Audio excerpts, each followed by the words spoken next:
지금 화면에 보이시는 내용은 전체 스터디 일정을 표시한 내용이고요. 오늘은 그 SSMS, 그러니까 SQL 서버 매니지먼트 스튜디오에 대해서 좀 설명을 드리겠습니다.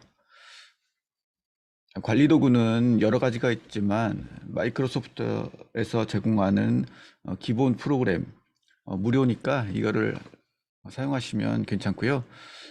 이 프로그램 안에 다양한 기능이 있는데 특히 서버를 관리하는 기능이 굉장히 좋습니다.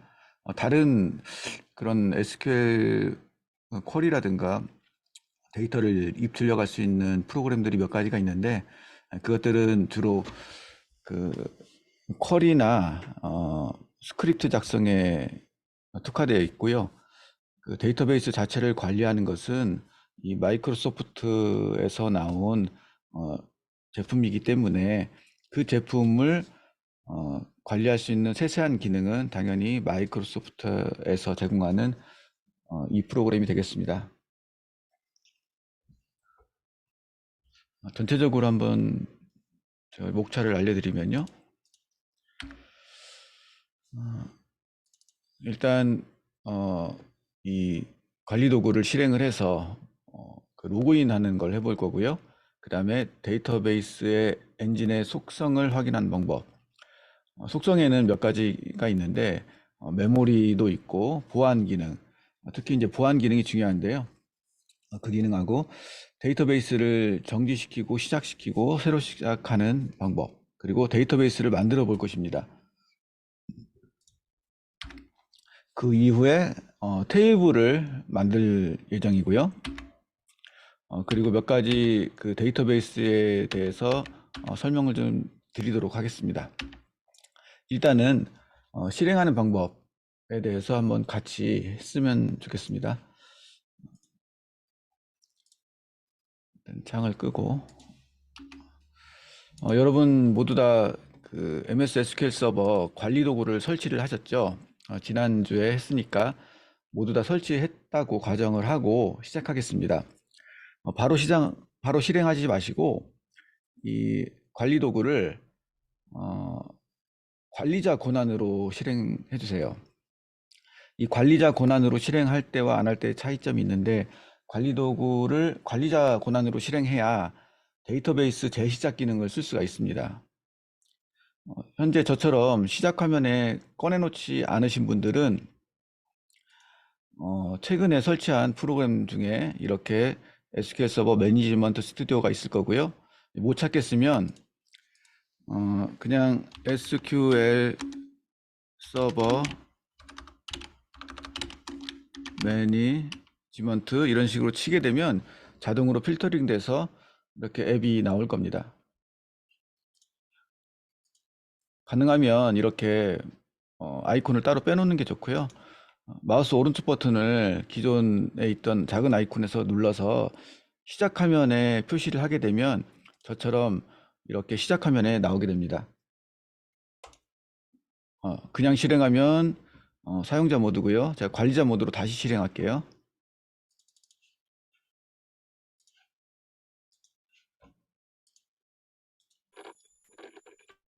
관리자 권한으로 다시 실행하면 이렇게 경고창이 한번 뜨고 관리자 모드로 들어갑니다. 그리고 이렇게 로그인 창이 뜨는데 이 내용은 이 사용자마다 다릅니다. 하지만 기본적으로 지난번에 나와 있던 그대로 컴퓨터 이름과 데이터베이스 이름이 그대로 나오도록 하시고 이것도 윈도우즈 인증으로 이게 원래 기본 상태인데 이대로 해서 연결해 보세요. 그러면 이렇게 기본적으로 데이터베이스 이름이 뜨고 그 안에 데이터베이스가 있는데 아무것도 없는 상태, 이 상태가 초기 상태입니다. 여기에서 데이터베이스 엔진, 그러니까 이 컴퓨터에 설치되어 있는 마이크로소프트 MS SQL 서버의 속성을 보고 싶으면 이 맨 위에 있는 이 아이콘을 마우스 오른쪽 버튼을 눌러서 속성을 보시면 이렇게 서버 속성이 나타납니다. 여기에 보시면 메모리 부분에서 사용 가능한 메모리를 설정할 수도 있고요. 예를 들면 이 컴퓨터가 다른 작업을 하기 위해서 항상 메모리를 가지고 있어야 된다. 그러면 여기에서 조정을 할 수가 있습니다. 필요하면은 1기가 정도로 설정할 수도 있고요. 원한다면 이렇게 최대 메모리를 지정할 수도 있고, 최소 메모리는 이 데이터베이스가 무조건 잡고 있어야 되는 메모리, 예를 들어 500MB는 무조건 잡고 있어라, 언제 어떤 일을 할지 모르니까 대기하고 있어라, 이럴 때는 이런 식으로 잡을 수가 있겠죠. 기본적으로는 이렇게 돼 있었고요. 이거는 무한정 길게 놔도 됩니다. 이거는 사용자가 임의로 정하는 건데, 저희는 이거를 항상 쓰는 게 아니니까 그냥 아무렇게나 설정하셔도 상관없습니다. 그리고 프로세서는 이 컴퓨터에 설치되어 있는 CPU에 몇 개를 쓸 것인가, 이것도 지정할 수가 있습니다. 당연히 이것도 이 컴퓨터가 여러 가지 작업을 항상 해야 된다면 CPU를 임의로 조정해서 예를 들어 난 2개만 쓰겠다, 무조건 2개만 쓸 것이다, 이렇게 지정할 수가 있겠죠. 1개만 쓰고 싶으면 1개만 할 수도 있고요. 하지만 기본적으로는 전체를 다 쓰는 걸로 돼 있고, 항상 쓰는 것이 아니라 데이터베이스가 바쁠 때 더 많은 걸 쓸 수도 있게 되는 거니까 디폴트로 이 정도로 놔두셔도 되겠습니다.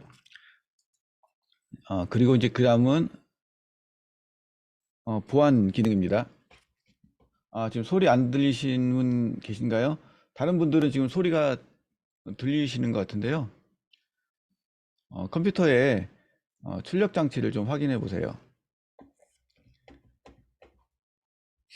네, 일단 설명은 드리겠습니다. 그리고 지금 소리가 안 들리시는 분들은 이거를 유튜브에 올릴 거니까 유튜브에서 한 번 더 보시기 바랍니다. 이분은 소리가 안 들리시니까 제 채팅 쳐드릴게요.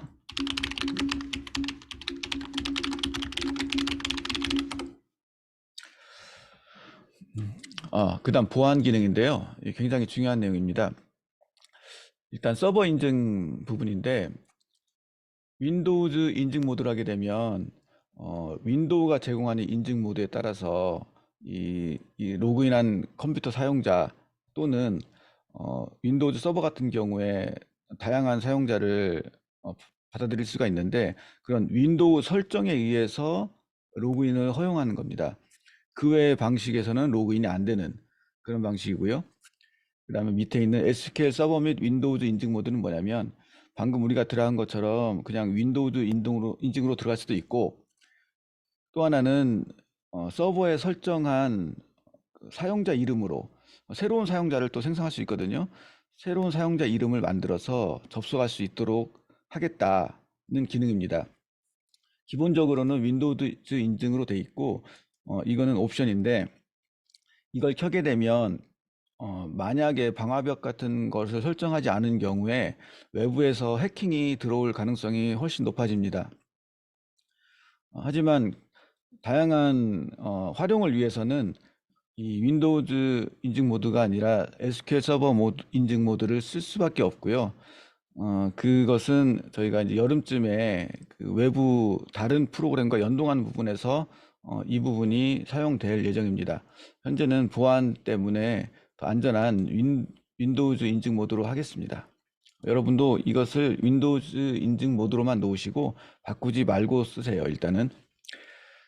그리고 로그인 감사 기능은 뭐냐면, 윈도우즈 인증뿐 아니라 SQL 서버 인증일 때 그 잘못된 암호라든가 잘못된 아이디로 로그인하는 그런 상황들을 다 로그를 남기게 되어 있는데요. 그것에 대한 설정입니다. 나중에 로그를 확인하게 되면 어떻게 잘못된 접근이라든가 해킹 같은 게 들어오는지를 볼 수가 있습니다.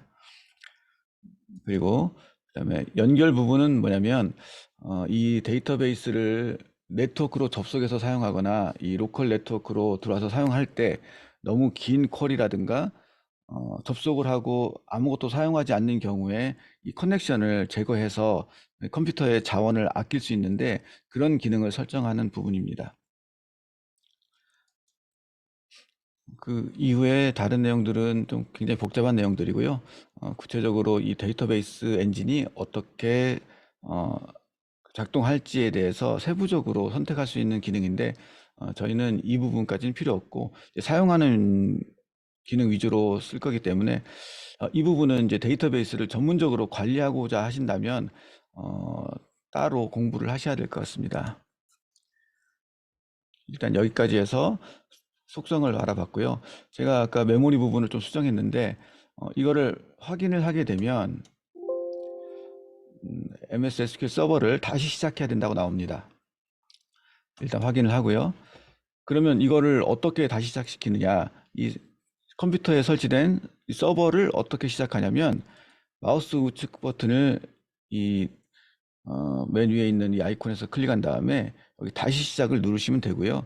중지했다가 시작해도 똑같습니다. 저는 다시 시작을 해보겠습니다.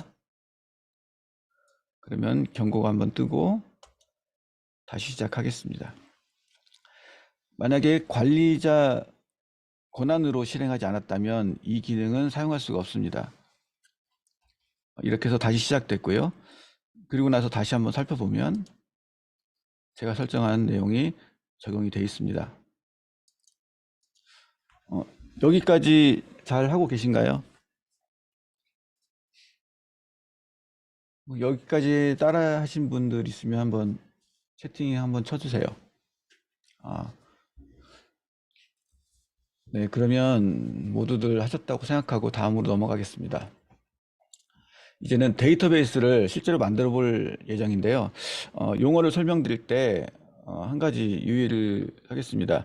이 데이터베이스라는 것은 물리적으로 저장되는 이 파일이라든가 데이터의 집합을 얘기하는 거고, 데이터베이스 엔진이라는 거는 이 데이터베이스를 관리할 수 있게끔 돌아가는 프로그램, 그러니까 MS SQL 서버가 되겠죠. MS SQL 서버도 하나의 데이터베이스 프로그램인데 그냥 데이터베이스라고만 하면 이게 프로그램인지 아니면 저장된 데이터를 얘기하는 건지 헷갈리니까 데이터베이스 엔진은 프로그램이라고 하고 데이터베이스는 데이터라고 하도록 하겠습니다. 그러면 데이터베이스를 하나 만들어 보겠습니다. 이 데이터베이스 폴더에서 마우스 우클릭을 한 다음에 새 데이터베이스를 누르시면 이렇게 데이터베이스 만들기 화면이 나타납니다. 데이터베이스 이름을 지어야 되는데 데이터베이스 이름은 간단하게 지으시면 되고 공백이 들어가지 않도록 하고, 제가 이번에는 스터디라고 해서 스터디라고 칠 테니 여러분도 한번 적당한 이름으로 하나 만드시고요. 이 옆에 경로 부분이 있는데요. 이것은 실제로 데이터베이스 데이터가 저장될 위치입니다. 이 기능은 나중에 실제로 실무에서도 많이 사용한 기능 중에 하나인데 이 부분이 굉장히 중요합니다. 실제로 데이터베이스를 이름만 써놓고 확인을 눌러서 만들어 버리면 어디에 설치되어 있는지 찾기도 곤란한 상황이 벌어지는데요. 여기서 제가 직접 경로를 지정해서 데이터베이스를 저희가 알아보기 쉬운 데다가 저장하도록 해보겠습니다. 먼저 탐색기로 빈 폴더를 하나 만들어 주셔야 되는데요. 저는 C 드라이브에 루트 디렉토리 밑에 바로 스터디 db라는 폴더를 하나 만들었습니다. 여러분도 이런 폴더를 만드셔도 되고요. 원하는 위치에 어디든지 폴더를 하나 만드시고요. 현재 여기는 아무것도 없죠. 이 경로의 맨 마지막쯤에 보시면 이 점점점이 표시되어 있는데 이걸 누르셔서 이 스터디 db를 선택하시면 되겠습니다. 아마 기본적으로는 뭐 이 프로그램 파일즈 밑에 어디로 돼 있을 텐데 이거 다 줄이신 다음에 C 드라이브에 만드신 폴더를 선택하시고 확인. 그 다음에 그 바로 아래에 있는 것도 마찬가지로 똑같이 같은 위치에 확인하시고만 이렇게 경로가 지정이 새로 되었습니다. 이 상태에서 확인 버튼을 누르면 데이터베이스가 만들어졌고요. 이 안에는 몇 가지 데이터베이스를 구성하고 있는 구성 요소들이 나타나는데, 한번 아까 만들었던 폴더 안에 어떤 파일이 생성됐나 보시면 이렇게 스터디 MDF 파일과 스터디 로그 LDF 파일이 만들어졌습니다. 이 두 개의 파일은 데이터베이스를 구성하는 파일이고요. 첫 번째 이 파일에는 실제 데이터가 들어가고, 두 번째 이 log.ldf에는 로그가 들어갑니다. 이 로그는 데이터베이스를 복원할 때도 굉장히 중요한 역할을 하기 때문에 그냥 단순하게 어떤 로그라는 거는 이제 기록을 남기는 건데, 단지 그냥 기록을 남긴다고 보시면 안 되고 복원에도 사용되고 여러 가지 기능에 사용되기 때문에 이 파일도 항상 이렇게 쌍을 이루어서 존재하게 되어 있고요. 이 파일들은 크기가 현재는 8MB인데 계속 늘어나게 됩니다. 8메가 단위로 늘어나게 돼 있고, 이 용량을 더 이상 늘릴 수 없으면 이 데이터베이스에 어떤 데이터를 추가하거나 업데이트, 삭제 이런 기능들을 사용할 수가 없게 됩니다. 따라서 이 파일들을 저장할 위치는 그 속도가 빠른 저장 장치이면서 용량이 충분한 곳에 설정해야 할 것입니다. 지금 이 컴퓨터는 드라이브가 C 드라이브밖에 없지만, 만약에 D 드라이브나 기타 다른 드라이브가 더 있고 용량이 있다면 그쪽 드라이브에 설정을 하게 되면 많은 양의 데이터를 넣을 수가 있겠죠. 하지만 저희가 지금 하고 있는 이런 실습 과정에서는 그렇게 큰 데이터는 사용하지 않기 때문에 아무데나 이렇게 놓으셔도 상관없을 겁니다. 그러면 현재 만들어진 것은 데이터베이스입니다. 데이터베이스의 속성을 한번 보겠습니다. 지금 이름이 있고요, 소유자 있고 용량 같은 것들이 나오고요. 그 다음에 파일을 보시면 아까 우리가 지정했던 그 위치에 파일들이 있다 표시가 됩니다. 그 외에 나머지 기능들은 이 실제 데이터베이스에 아주 깊은 그런 옵션 사양들인데요. 그 중에서 하나만 소개를 드리려면 이 옵션이란 부분이 있는데, 여기에 데이터 정렬이 있습니다. 이거는 데이터베이스 운영에서 굉장히 중요한 사항인데, 이 데이터베이스에서 데이터 검색을 할 경우에 정렬을 그러니까 정렬 기능, 그러니까 순서, 소팅 순서를 얘기하는 건데요.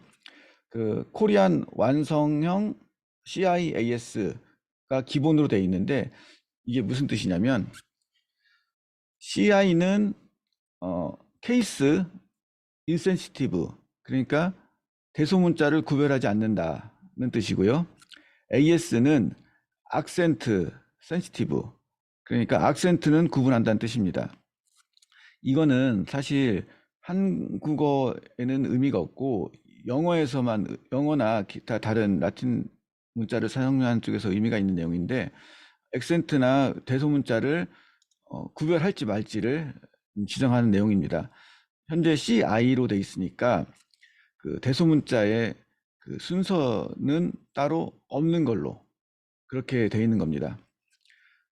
예를 들면 제가 하나 보여드리면, 제가 간단하게 얼른 테이블 하나 만들어서 보여드릴게요.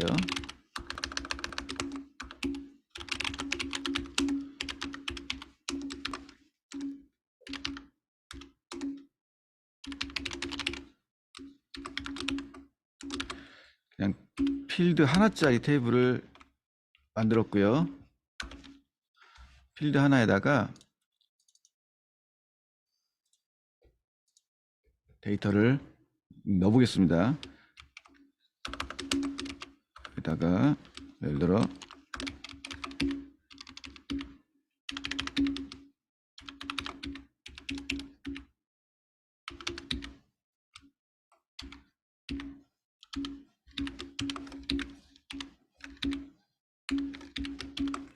대소문자가 이렇게 혼재되어 있는 테이블을 하나 만들었습니다. 그리고 이것을 검색했을 때 이런 식으로 나오는데, 제가 여기다가 일단 그 소팅을 ABC 순으로 하라고 했습니다. 그러면 지금 보시면 대소문자가 이렇게 그냥 ABC 순으로 대소문자를 가리지 않고, 대소문자를 가린다는 얘기는 무슨 얘기냐면 대문자 ABC부터 나오고 그 다음에 소문자 ABC가 나오게, 그렇게 되는 게 대소문자를 가린다는 건데, 이거는 대소문자를 가리지 않게 정렬이 됐습니다. 글자가 좀 작게 보이신다고 하시네요. 제가 근데 글자 키우는 방법을 몰라가지고, 잠깐만요.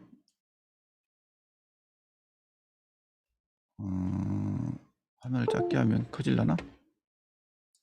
무슨 글자가 보이시나요?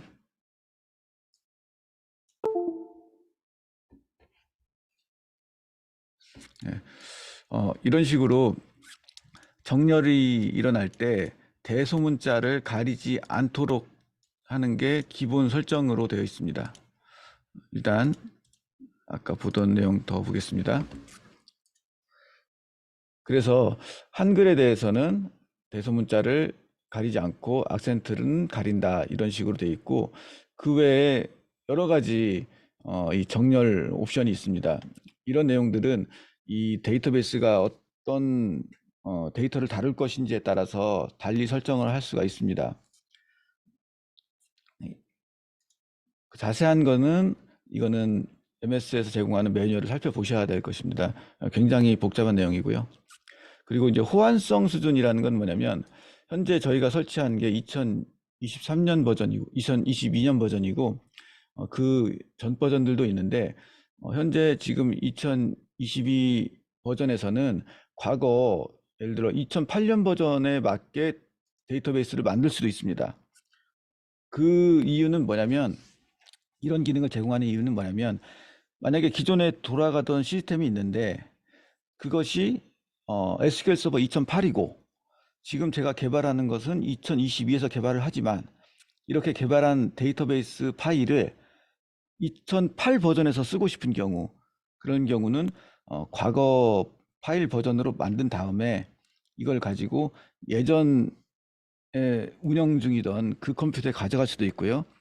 그리고 호환성 관련해서도 미리 테스트를 할 수 있기 때문에 이런 기능을 제공하는 겁니다. 하지만 만약에 다른 데이터베이스와 같이 협업할 일이 없다면 그냥 최신 버전으로 놓는 게 가장 좋고요. 그 다음에 특별한 내용은 여기서는 볼 내용은 없고요.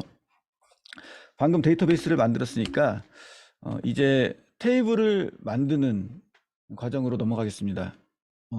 여러분도 이 테이블을 만드는 방법을 한번 같이 따라했으면 좋겠는데요. 테이블을 만드는 방법은 여러 가지가 있지만, 오늘은 이 관리 도구에서 사용자 인터페이스로 만드는 걸 해보겠습니다. 이 데이터베이스 밑에 테이블에 가서 마우스 우클릭을 해서 새로 만들기에 들어가서 테이블을 선택하십시오. 그러면 열 이름과 데이터 형식을 넣게 되어 있습니다. 오늘은 테스트니까 저희가 이렇게 하시죠. 번호와 이름, 이 두 가지 열만 갖는 테이블을 만들겠습니다. 일단 열 이름에는 번호, 그러니까 번호, 한글로 써도 상관없습니다. 번호를 하고요. 데이터 형식에서는 이름은 사람마다 다르지만 길이도 다를 수 있기 때문에 이 n 바 char 이걸 사용하겠습니다. 뒤에 붙는 가로 뒤에 있는 내용은 길이입니다. 길이. 만약에 n 바 char 3으로 하게 되면 딱 3글자밖에 안 들어가고요. 5로 하면 5글자. 근데 사람 이름이 더 길 수도 있으니까 50글자로 하겠습니다. 사람 이름 아니죠. 이 번호지요. 참. 번호니까 번호는 숫자로 하겠습니다. 숫자는 여기 보시면 int 이걸로 하겠습니다. 정수형이고요. 우리 C 언어에서 쓰는 그런 int랑 같습니다. int로 하고 널 허용은 체크를 빼겠습니다.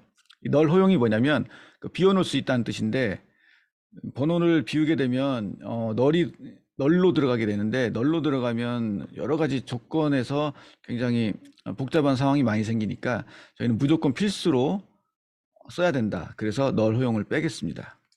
그리고 두 번째 열은 이름으로 하고요. 아까 설명드렸던 n 바 char로 해서 50글자로 해서 널 허용을 이것도 빼겠습니다. 이렇게 두 개를 놓고 그 상태에서 바로 저장을 할 건데 저장하는 방법이 몇 가지가 있습니다. 지금 여기 보시면 이 테이블 1 저장해서 하셔도 되고 X를 눌러서 끄시면서 저장해도 되고요. 지금은 저는 그냥 저장하겠습니다. 테이블 이름을 정할 건데 이거는 명단이라고 하겠습니다. 한글로 명단이라고 입력하고 확인을 누르면 이 창 그대로 그대로 있죠. 일단은 끄고 지금 테이블에도 변화가 없습니다. 원래 이렇게 돼 있고요. 우클릭을 하셔서 새로 고침을 하셔야 됩니다. 테이블에서 우클릭해서 새로 고침하면 명단이라는 테이블 이름이 나왔습니다. 이거를 또 펼쳐 보시면 열에 번호와 이름이 위치하게 됩니다. 여기까지 다 하셨나요? 여기까지 하신 분들 있으면 알려주세요. 채팅으로요. 네, 여기까지 하셨으면 이 명단이라는 테이블을 만들었는데 번호와 이름을 열로 가지고 있는 테이블을 만든 것입니다. 이 상태에서 실제 데이터를 넣어보겠습니다. 이 명단에서 마우스 우클릭을 하셔서 상위 200개 행 편집을 하세요. 그러면 이렇게 번호와 이름을 넣을 수 있는 리스트가 나타납니다. 번호를 임의로 넣으시고 이름도 임의로 넣으시면 되겠습니다.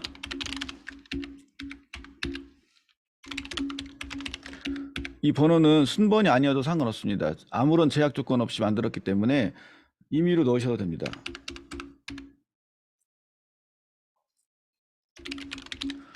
하지만 비워놓을 수는 없습니다. 예를 들면 이렇게 오류가 나죠. 무슨 내용이라도 있어야 됩니다.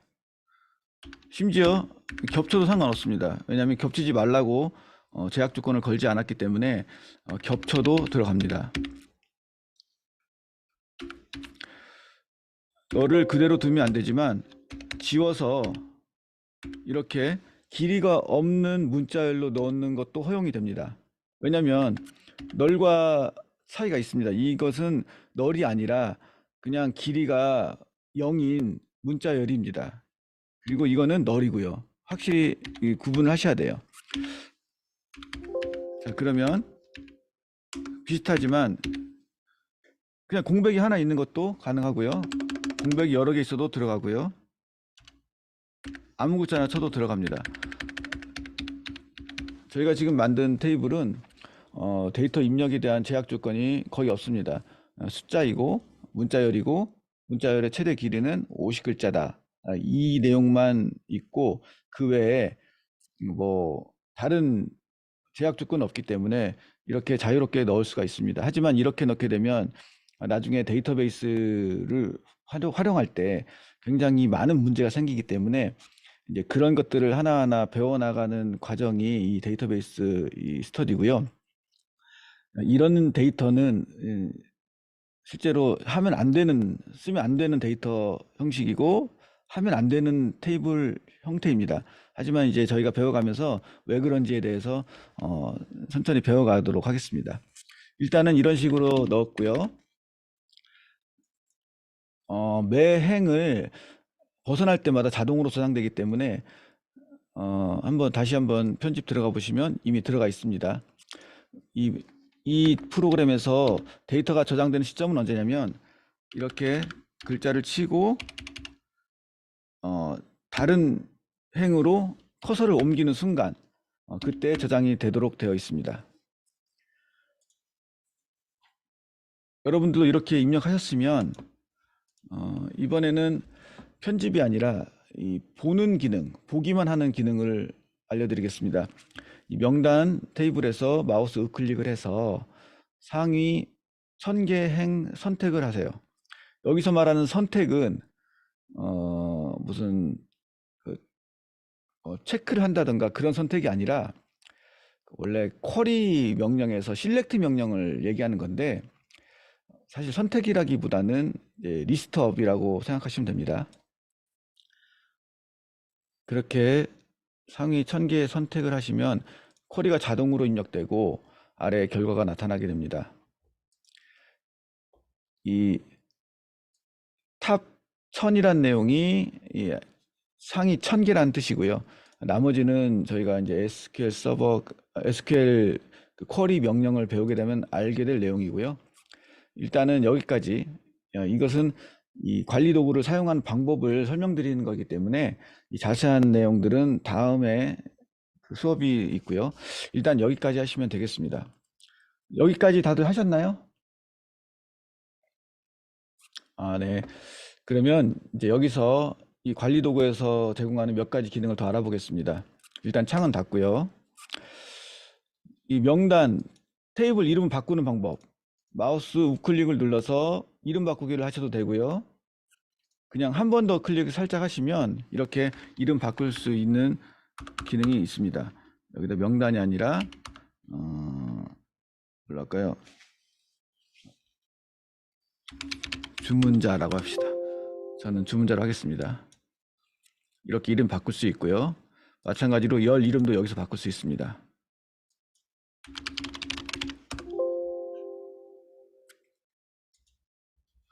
여기에서 이런 식으로 이름 바꿀 수 있고, 그리고 아니면 이 테이블에서 마우스 우클릭 눌러서 디자인으로 들어가시면 아까 그 처음에 테이블 만들던 그 화면이 다시 나타납니다.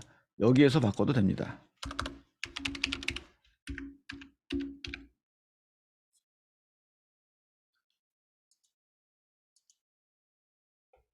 그런데 여기 지금 제가 이름을 성명으로 바꿨는데 그대로 있잖아요.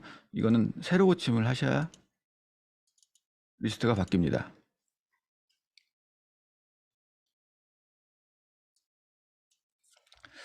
그리고 한 가지 팁을 알려드리면 제가 이제 오류를 한번 내볼 텐데요. 여러분이 한번 저랑 비슷하게 한번 해보세요.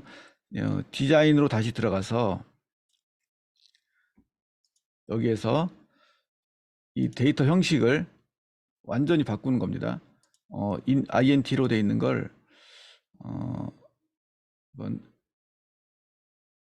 NVAR, CHAR 이걸로 바꿔보겠습니다.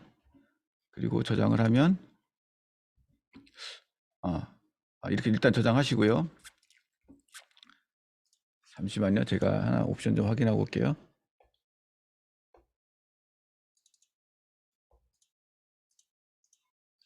다시 디자인에 들어가서 제가 이거를 INT로 바꿨을 때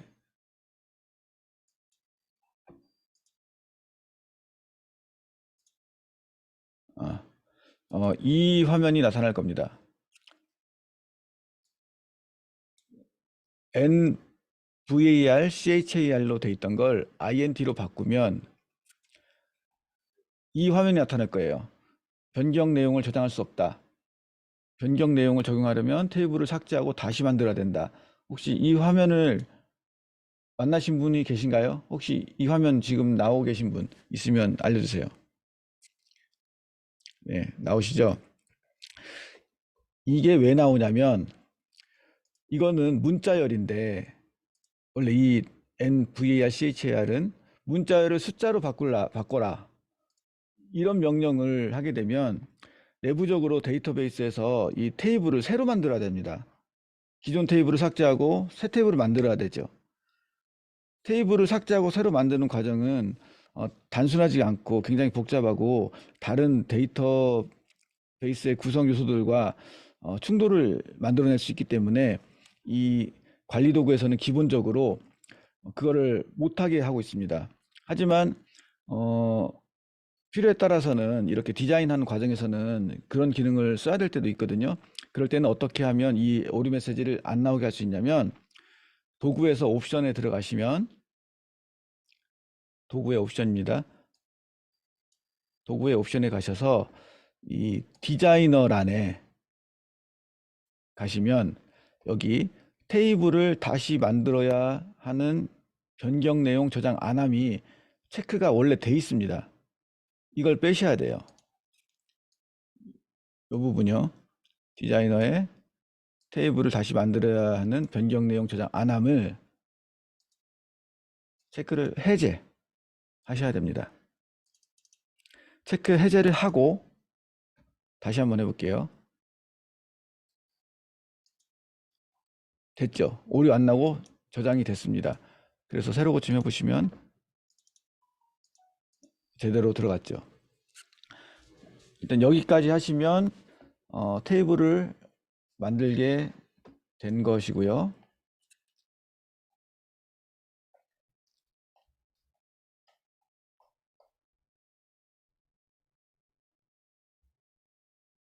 일단 여기까지 다들 하셨죠? 하셨으면 이제 그 실습 말고 좀 이 데이터베이스의 개념에 대해서 좀 설명을 드려야 되니까 다른 화면을 좀 보여드리겠습니다.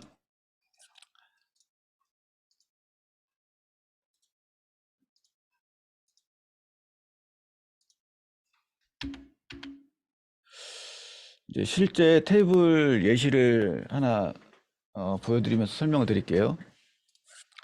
지금 저희가 여기까지 진행하면서 봤던 내용이 뭐냐면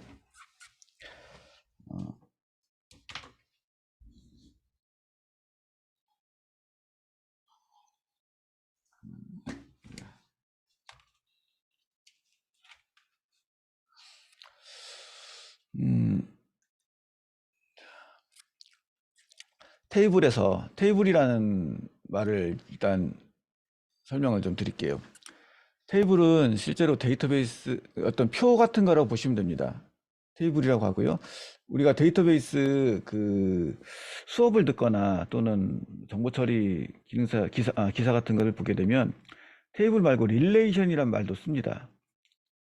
근데 같은 내용인데 릴레이션이란 말은 또 다른 말로도 사용되는 경우가 있거든요. 테이블과 테이블의 관계를 설명할 때도 릴레이션이라고 하는데, 어떻게 보면은 약간 모호한 말이고요. 이거는 테이블이 좀 명확한 말인데, 이 테이블에는 이 세로로 지금 구성된 게 열이라고 하는데, 열과 여러 개의 열이 행을 이루고 있고, 이게 하나의 표가 되기 때문에 테이블이라고 표현을 하는데, 이 열이라는 거를 또 다른 말로 하게 되면은 이걸 속성이라고도 하고요. 그러니까 어트리뷰트라고 하죠.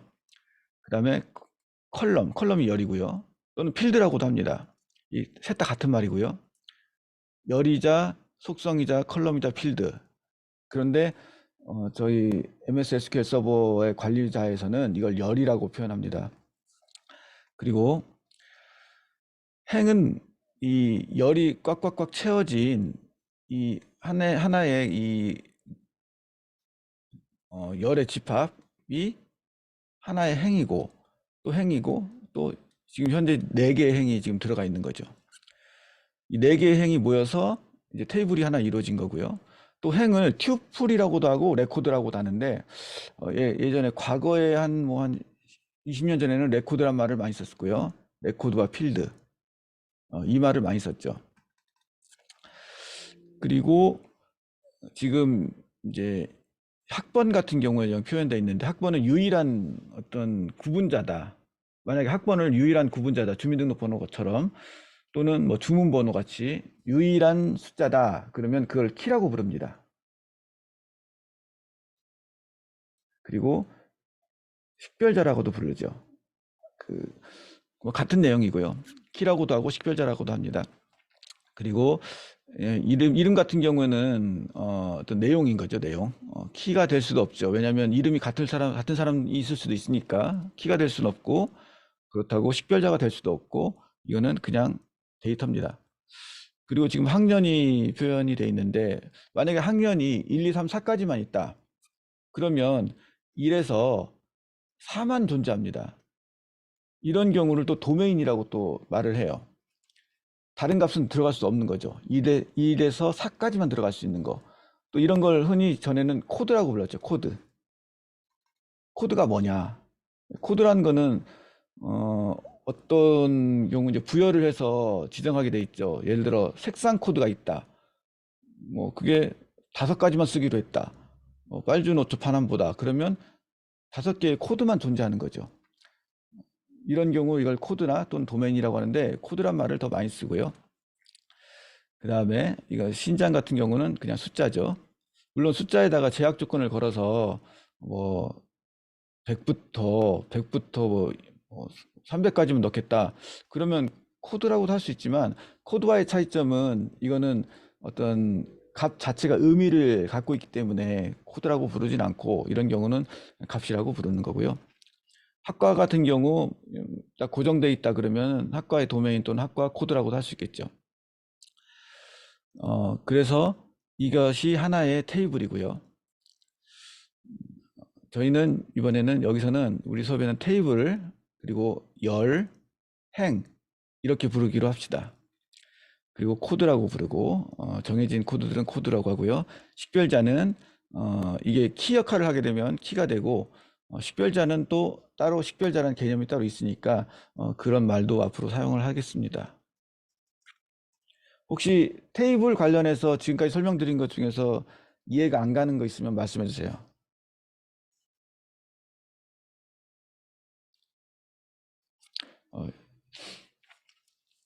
10초 드립니다. 10초.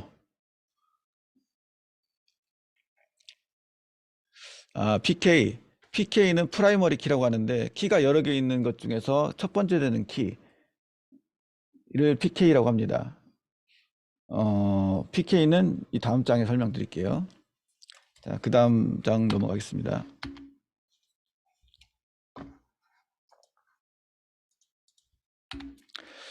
자, 그러면 여기에서 여러 개의 테이블이 있는 경우를 보겠습니다. 테이블을 저희가 지금 방금 한 개만 만들었지만 테이블이 여러 개라면 굉장히 이제 복잡한 일이 일어나는데요. 아까 방금 어떤 분이 PK를 물어보셨는데 PK는 이제 기본 키라고 합니다. 기본 키. 기본 키는 뭐냐면 이 테이블의 주민번호 같은 거죠. 고유한 번호를 가지고 있는 키고요. 이 번호를 가지고 예를 들어 테이블을 삭제하고 싶은 경우에 예를 들어 2번 고객번호 2번을 삭제하라 할 때 이 2를 제시하게 되는데 이런 것이 기본 키입니다. 그 2라는 숫자만 알면 2를 삭제하라, 2의 주민번호를 바꿔라, 2의 주소를 바꿔라 하는 명령을 쓸 수 있죠. 하지만 만약에 김연아라는 말이 이름이 있는데 김연아의 휴대폰 번호를 조회하라. 김연아가 한 명일 수도 있지만 여러 명일 수도 있잖아요. 그러면 기본 키가 될 수 없죠. 김연아라는 그 이름은. 그렇기 때문에 기본 키는 이 테이블을 관리하는 과정에서 반드시 필요한 겁니다. 하나의 키는 무조건 있어야 돼요. 기본 키는 겹치지 않는 키. 물론 아니어도 될 수는 있지만 그런 경우에는 삭제할 경우에 막 조건을 여러 개 걸어야 된다거나 예를 들면은 현재 지금 기본 키가 없다는 가정을 하겠습니다. 기본 키가 없이 테이블을 만들었어요. 실수로.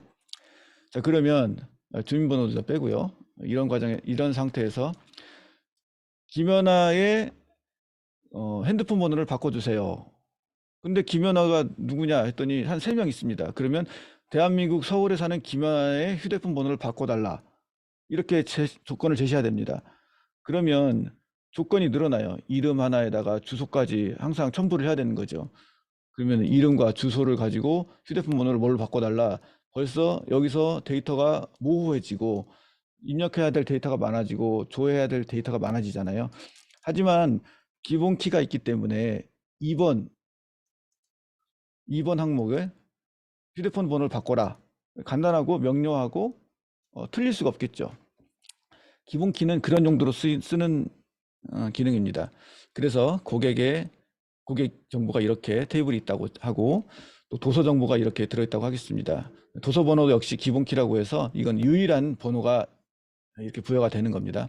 만약에 이 다음에 책 하나가 더 들어간다면 당연히 6번이나 이 위에 다른 번호와 겹치지 않는 다른 번호가 부여가 돼야 되겠죠. 예를 들어 6번 뭐 요리가 있습니다. 요리책이 이런 식으로 들어가게 되면 기본 이 도서 테이블은 아주 정상적인 테이블이 되는 거죠.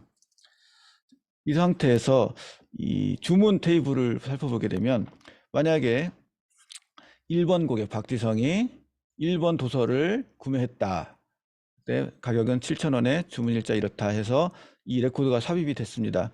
그렇다면 이 기본 주문 테이블의 기본 키는 이 주문 번호가 될 것이고 이거는 새로 만들어지는 거겠죠. 계속 뭐 7번, 8번, 9번 쭉쭉 늘어날 거고요.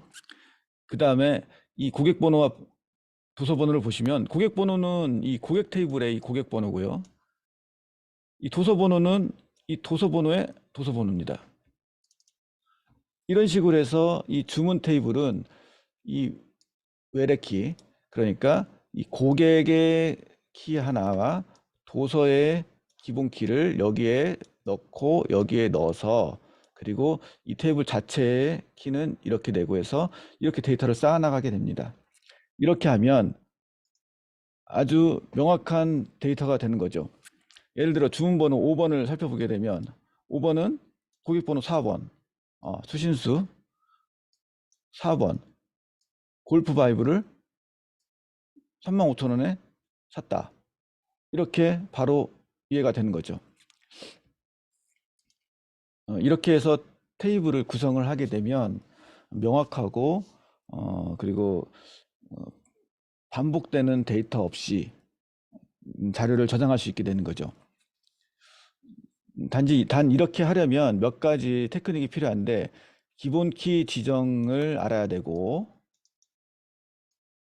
그 다음에 외래키 지정을 할 줄 알아야 되겠죠. 이 내용은 저희가 언제 하게 돼 있냐면 먼 얘기인데 6월달입니다. 6월달. 이 키 지정은 6월달이고요. 그 내용은 튜닝하고도 관련이 있는데 데이터 튜닝하고 관련이 있고 데이터 무결성을 만드는 거랑 관련이 있는데 약간 심화적인 내용이라 6월달에 내용이 있고요. 저희는 아직은 이 부분까지는 접근하지 않겠습니다. 일단 여기까지 해서 테이블 구성 봤고요. 그 다음에 일단 여기까지 해서 저희가 만들었던 테이블에 대해서 대략적으로 개념을 좀 파악하는 시간을 가졌고요. 그 다음에 오늘은 관리 도구를 설명하는 날이니까 그 쿼리 작성 창을 여는 것까지 해보겠습니다.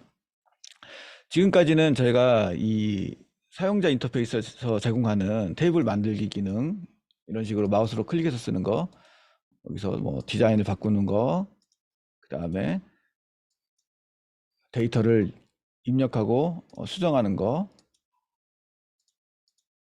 열 이름을 바꾼다든가 열을 삭제하거나 물론 또 추가도 할 수 있습니다. 하나 더 추가를 뭐 할 수도 있고요. 여기서 이런 내용을 했고요. 이번에는 가장 많이 쓰는 기능 중에 하나가 이 직접 타이핑해서 쿼리를 입력해서 데이터를 조작하는 것인데 그 방법을 알려드릴게요. 화면에 보시면 이 부분 새 쿼리 이 버튼입니다. 이 버튼 가장 많이 쓰는 버튼이에요. 이 관리 도구에서 항상 쓰는 버튼인데 어떻게 쓰냐면 이걸 누르면 그냥 창이 하나 뜹니다. 그런데 이 버튼을 누를 때 마우스 커서가 어디 있냐 이게 중요한데요. 제가 이 데이터베이스에 스터디에 놓고 이 새 쿼리를 누르면 기본적으로 이 데이터베이스가 이 스터디라는 것에 위치한 상태에서 이게 열리게 돼 있습니다. 만약에 다른 걸 선택하고 새 쿼리를 누르면 보시면은 여기 잘 보세요. 마스터로 바뀌었죠. 이거 헷갈리시는 분들이 많아요. 저도 처음에 이 툴을 처음 익힐 때 이것 때문에 많이 헷갈렸습니다. 다시 한번 보여드리면, 자, 스터디에서 새 쿼리를 누르면 이 스터디 데이터베이스를 기본으로 하는 창이 열린 거고요. 제가 만약 마스터를 선택하고 새 쿼리를 누르면 마스터 데이터베이스에서 이 쿼리 창이 열린 겁니다. 이 창을 왔다 갔다 하면 보시면, 자, 아까 스터디에서 열은 거는 스터디로 바뀌고 자동으로, 마스터에서 연 걸 누르면 마스터로 바뀝니다. 이런 실수를 언제 많이 하냐면, 제가 한번 연결 끊고 다시 연결해 볼게요. 이 상태에서 새 쿼리를 누르는 거예요. 그러면 기본이 마스터로 돼 있거든요. 스터디 데이터베이스가 아니잖아요. 근데 여기서 스터디 데이터베이스인 줄 알고 막 여기다 막 쿼리를 막 치는 거예요. 이건가? 뭐 이런 식으로 막 해서 했더니 막 없다고 나오고 오류 나는 거죠. 자세히 보면 여기가 마스터로 돼 있는데 전 스터디로 착각한 거죠. 이런 경우에 이거를 당연히 스터디로 바꾸면 해결이 됩니다. 물론 이런 방법도 있지만 그것보다는 차라리 처음부터 선택하고 새 쿼리 누르시고 그 다음에 펼쳐놓고, 물론 여기 이 상태에서 새 쿼리를 해도 스터디 데이터베이스로 자동으로 들어갑니다. 이거 보면서 하면 되죠. 자, 이렇게 해서 새 쿼리 만드는 창을 열었으면 여기에서 다양한 쿼리들을 쓸 수 있는데, 아까 간단하게 봤던 거 하나 알려드릴게요. 그 처음에 이 데이터베이스를 접하게 되면 SQL 쿼리를 못 외울 수가 있어요. 좀 약간 이 키워드들이 헷갈리기도 하고, 그럴 때는 이 마우스 우클릭을 테이블에 하세요. 그 다음에 여기서 상위 1000개 선택을 누르세요. 그러면 이 새 쿼리 창이 뜸과 동시에 기본적으로 이 실렉트 문이 표시가 됩니다. 이렇게 시작을 하세요. 그리고 좀 몇 가지 설명을 드리자면, 이건 주석이니까 지울게요. 그 MS SQL 서버만의 특징인데, 이 필드 이름에 대괄호가 기본적으로 들어가 있습니다. 표시될 때 이렇게 표시가 돼요. 이렇게 해서 나와요. 이거는 이 MS SQL 서버만의 특징이고요. 물론 이런 것이 없어도, 제가 한번 다 지워볼게요. 실행이 됩니다. 원래 없어도 돼요. 없어도 되는데, 이게 있는 이유가 뭐냐면 아마 저 공백 같은 걸 처리하려고 이게 있는 걸로 알고 있어요. 또는 숫자로 시작하는 필드명 같은 걸 쓸 수 있도록 하려고. 이렇게 하게 되면 확실하게 이게 필드명이다, 그러니까 열 이름이다라는 걸 표현하기 위해서, 또는 테이블 이름이다, 그런 그러니까 이런 문자열이 아니라 그 이름이다, 열 이름, 테이블 이름, 이런 구분되는 이름이다라는 걸 표현하기 위해서 이 대괄호를 넣어주더라고요. 하지만 실제로 표준 SQL 문에서는 필요가 없습니다. 뭐 이런 식으로 쓰셔도 되고, 이게 엔터가 들어가 있다고 해서 이렇게, 이건 모르겠네. 이렇게 돼 있어도 상관없습니다. 이것도 하나의 그 문장이에요. 여기까지. 원래 문장의 끝은 세미콜론으로 끝나게 되어 있습니다. 이것도 하나의 문장이고, 이렇게 했을 때도 하나의 문장입니다. 여기 엔터가 몇 개 들어가도 이거 한 개예요. 그리고 이렇게 쿼리가 있을 때 실행하려면 여기 요거 이 실행 버튼을 누르시면 되고요. 키보드로 F5 키, F5 눌러도 똑같습니다. F5 키 눌러보시면 이게 실행이 될 거예요. 또는 실행 버튼을 누르셔도 되고요. 그런데 만약에 이런 명령이 두 개가 있다, 두 개가 있는 상태에서 제가 한번 구분을 하기 위해서 한 개는 탑 3이라고 할게요. 이 가로도 사실 필요 없습니다. 요것만 실행하고 싶다, 아랫줄만. 그러면 이 부분을 이렇게 선택하시고 실행을 누르세요. 또는 선택하시고 F5키. 위에 것만 하고 싶으면 위에만 선택하고 F5, 아래만 선택하고 F5. 만약에 선택하지 않고 그냥 실행하면 둘 다 실행됩니다. 둘 다 실행돼서 결과가 이렇게 두 개가 다 나오게 돼 있어요. 여러분들 굉장히 주의하셔야 되는 게, 만약에 여기에 뭐 위에다가 딜리트 막 이런 명령을 넣어놓고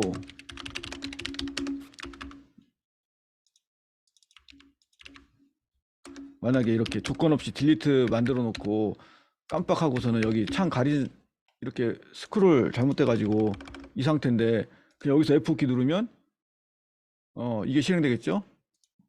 그러면 이제 데이터가 다 날아가겠죠? 주의하셔야 됩니다. 그냥 F5키 막 누르시는 거는 굉장히 위험합니다. 따라서 꼭 선택하시고 그것만 실행하세요. 일단 여기까지 설명드리고, MS SQL만의 특징인데 기본적으로 이런 식으로 앞에 여기에 보시면 좀 이렇게 글자를 좀 키워서 보여드릴까? 자, 음,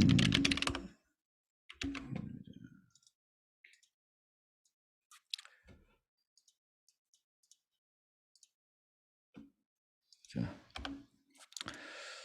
이렇게 표현될 때 이 부분, 이 부분은 일반적으로 이렇게 다 쓰는 경우는 사실 여러 개의 데이터베이스를 엮어서 쓸 때 말고는 없습니다. 이거는 생략하셔도 돼요. 생략. 우리가 만든 그 테이블 이름만 쓰시면 돼요. 그게 주문자였으니까. 그리고 이 가로, 요것도 사실 필요 없는 내용인데 이런 것들 한번 빼보시면은 바로 아실 거예요. 그리고 이 SQL문을 따로 배울 때 알겠지만 이런 이 부분 탑, 이거는 이제 상위 맨 위에 있는 행을 1000개만 가져와라는 뜻인데, 그 MS SQL 서버의 기본적으로 관리 도구에서는 전체 리스트를 시키지 않고 1000개로 제한을 해놨습니다. 왜냐하면 데이터가 너무 많을 수도 있으니까 그 일부만 보여주는 거죠. 만약에 이런 거 없이 썼을 때 만약에 데이터가 뭐 10개 있다 그러면 10개가 다 출력돼야 되니까 그걸 막기 위해서 기본적으로 1000개로 제한을 해서 쿼리를 만들어 준 겁니다. 그래서 실제로 요거를 좀 단순하게 보시면 저 같은 경우는 이걸 쓴다면 이렇게 쓰겠죠. 톱 필요 없고 그냥 전체다 그러면, 그리고 주문 번호와 성명, 이 테이블 이름을 지정할 수도 있고요. 실제로는 이렇게 쓰겠죠. 근데 이렇게 안 쓰고 아예 여기다가 별을 넣으셔도 됩니다. 짧게 select 별 from 주문자. 제가 한번 이렇게 해서 쿼리를 해볼게요.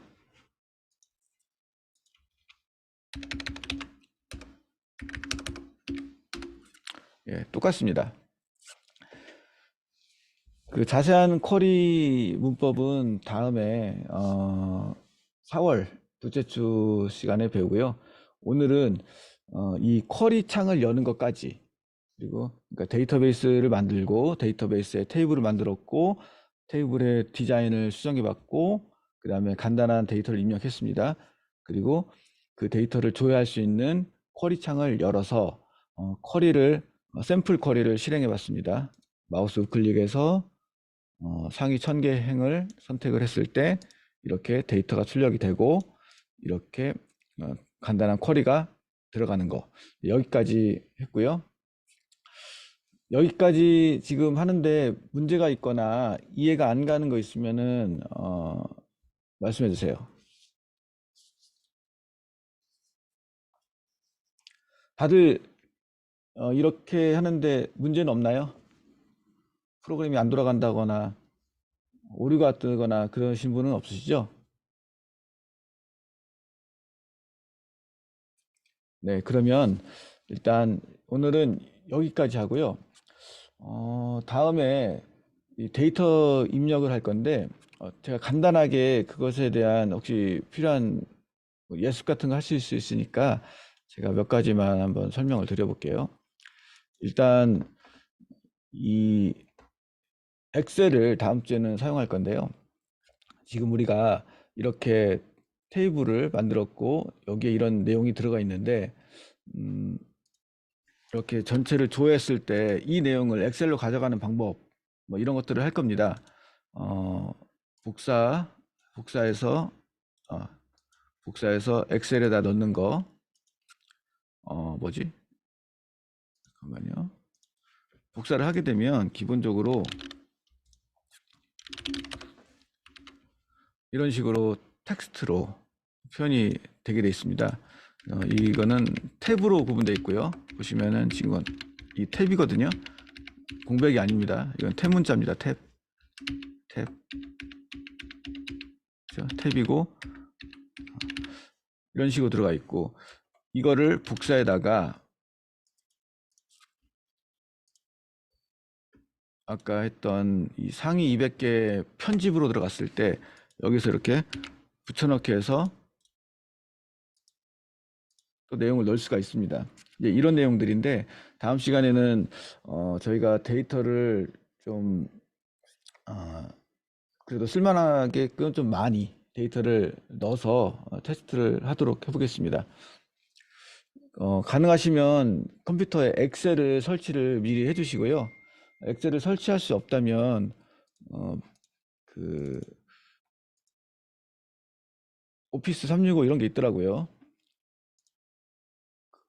무료로 웹에서 엑셀을 쓸 수 있던데, 이런 것들을 미리 좀 준비해 주시면 좋겠습니다.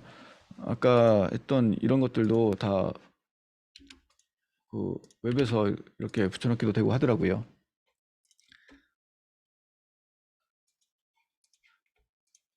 그러면 더 질문 없으시면은 오늘은 여기까지 마치고요.